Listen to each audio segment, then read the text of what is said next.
La Place, en Louisiane, le 9 mai 1997.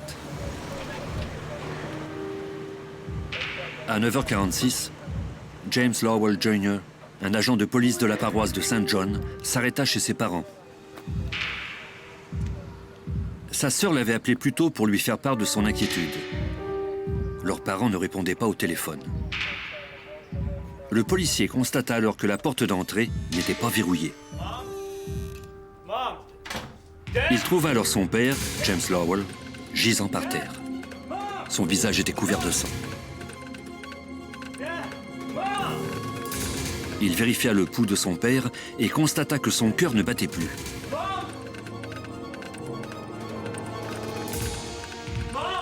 Il se mit alors à la recherche de sa mère.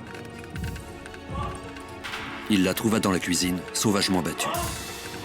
Anne-Mary Lowell était inconsciente et son cœur battait faiblement, mais elle était toujours en vie. L'agent demanda qu'on envoie une ambulance et des renforts.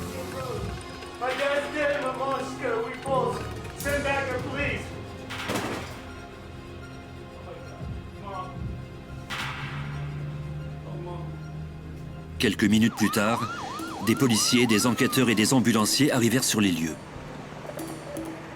Cette attaque brutale ébranla l'enquêteur Todd Himmel du bureau du shérif de Saint John. C'était une famille respectée au sein de la communauté. On les connaissait bien. La plupart des homicides sur lesquels on enquête sont reliés au monde des narcotiques, où ils surviennent à la suite d'une dispute qui a mal tourné. Cette évasion de domicile était vraiment inhabituelle pour nous.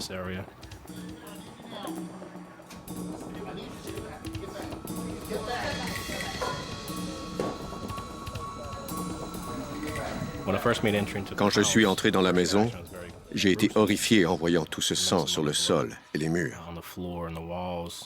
Les blessures des victimes étaient presque insoutenables à regarder.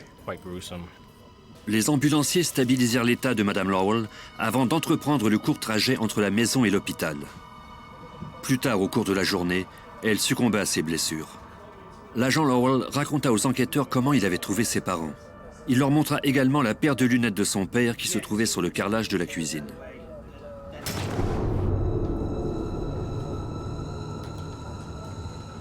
Les experts trouvèrent un marteau taché de sang près du corps de M. Lowell. À en juger par la nature de ses blessures à la tête et au visage, ce marteau pouvait avoir été l'arme fatale. Les enquêteurs fouillèrent la maison.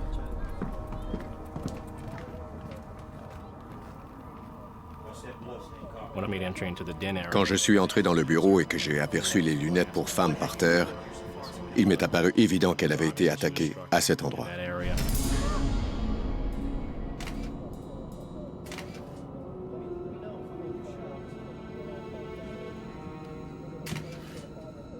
Les enquêteurs trouvèrent ensuite une machette. Il était taché de sang. C'était à l'évidence l'arme que le tueur avait utilisée contre la femme.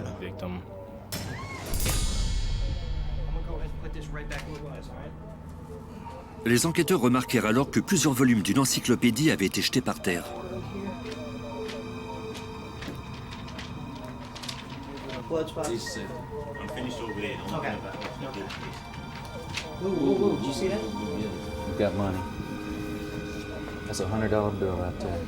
En ouvrant les volumes qui se trouvaient sur les rayons, les policiers découvrirent que les Lowell y avaient caché pas moins de 12 000 $ en argent liquide.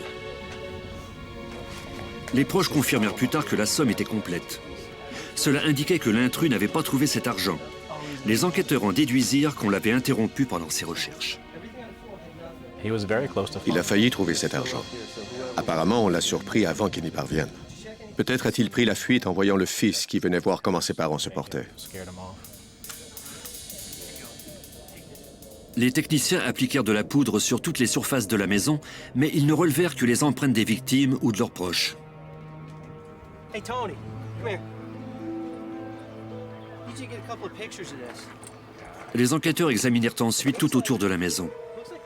Ils constatèrent que la ligne téléphonique, de même que les fils du système d'alarme, avaient été sectionnés. En outre, une des fenêtres du garage avait été enlevée. On a trouvé à quel endroit il était entré. par une des fenêtres latérales. Apparemment, le tueur avait disposé d'assez de temps pour retirer le mastic d'un des carreaux d'une vieille fenêtre au cadrage en bois.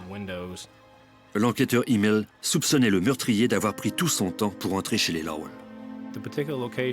L'endroit qu'il avait choisi était caché par une clôture et des arbres. Ainsi, personne ne pouvait le voir à l'œuvre depuis la rue. Il avait donc eu le temps voulu pour retirer le mastic de la fenêtre avant d'entrer par effraction dans la maison. Les enquêteurs se dispersèrent pour interroger les voisins des Lowell. Bien que la place soit une petite communauté aux liens étroits, personne n'avait vu quoi que ce soit d'anormal. Les policiers vérifièrent ensuite les antécédents judiciaires de toutes les personnes ayant eu des contacts récents avec la famille. Ils découvrirent alors qu'un homme à tout faire, embauché par les Lowell, avait passé 5 ans derrière les barreaux pour homicide involontaire coupable. On a examiné le passé de cet individu. Dès cet instant, on l'a mis sous surveillance.